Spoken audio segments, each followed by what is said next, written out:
Hi friends, welcome back. Let's continue our journey into multivibrators. We are looking at a bistable multivibrator. That's a equivalent circuit for a bistable multivibrator consisting of two NOT gates connected in a loop and two switches S1 S2 control the operation. And because of this switch pressing, so when both switches are open, then there won't be any disturbance to the circuit, and hence if it was in zero state it remains in zero state. If it was in state 1, it remains in state 1.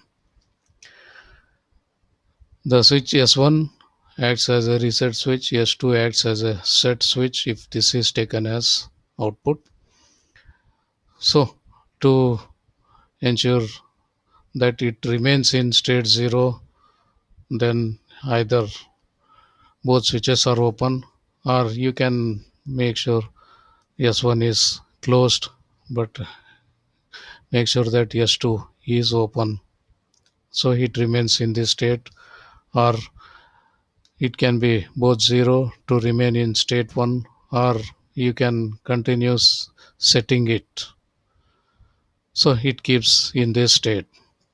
When you want to change the state, yes, if it is in 0 state, press S2. That means S1 should be 0, S2 should be 1. Or if you want to change from 1 to 0, press S1, ensuring that S2 is 0. So that's it, the state diagram for this particular circuitry.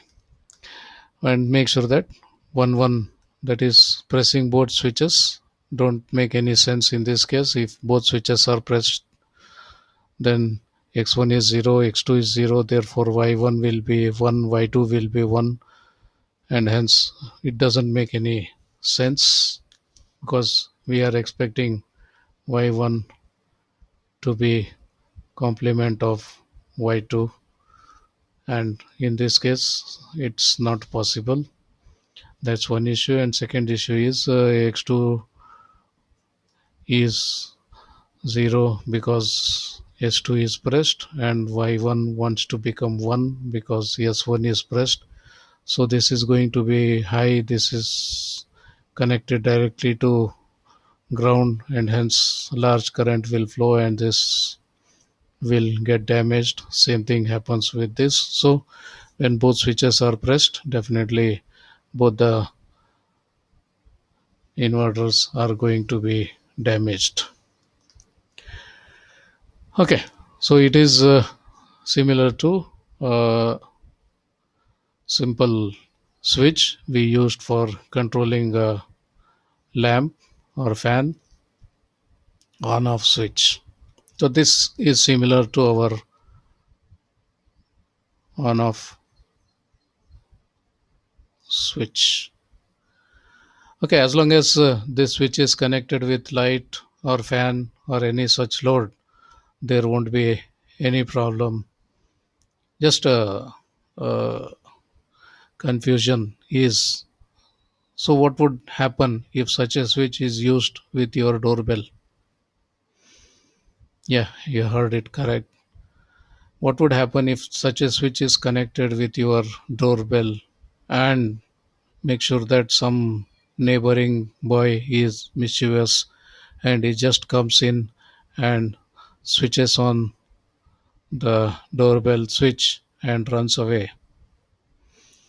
Yes, of course, it's going to be a trauma because the bell keeps on ringing till you come out of the house and switch off the switch. Yes, so such a switch definitely is not advisable for some application like a doorbell where you want it to work for a short period, and this by mistake, if it is switched on, it is going to ring the bell as long as it is switched off. That means externally somebody has to switch off it. but what we require is automatically it should switch off. So that's what is required. So in such a case, the off state is going to be a stable one, which means the off state of the switch is going to be in the off state as long as nobody disturbs, and once somebody disturbs it, that means somebody pushes the button,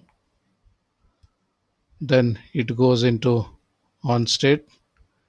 And once it goes into on state, it don't need another push to go back to off state. It goes back to off state automatically after a delay. So this is not a stable state.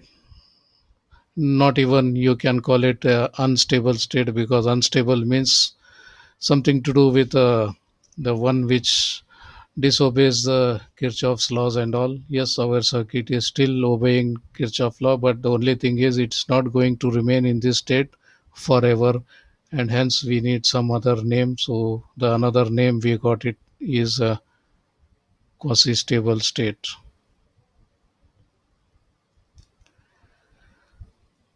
So we need something like this. We need a stable state in which our switch is going to be off. Somebody needs to press it to make it on, but don't have to press again to make it off. It should get automatically off. That's the similar switch we use for our doorbells today. It is one way, just push once. The moment you leave the finger from that button, it automatically switches off. You don't have to push back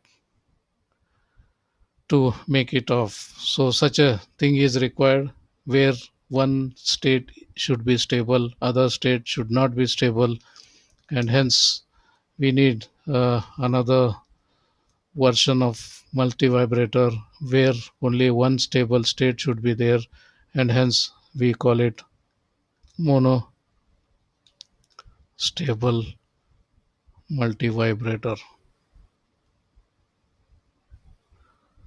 instead of bistable. Now it we require is a monostable multi vibrator. So in the coming session, let us see how this can be implemented. So till then, take care. See you. Bye.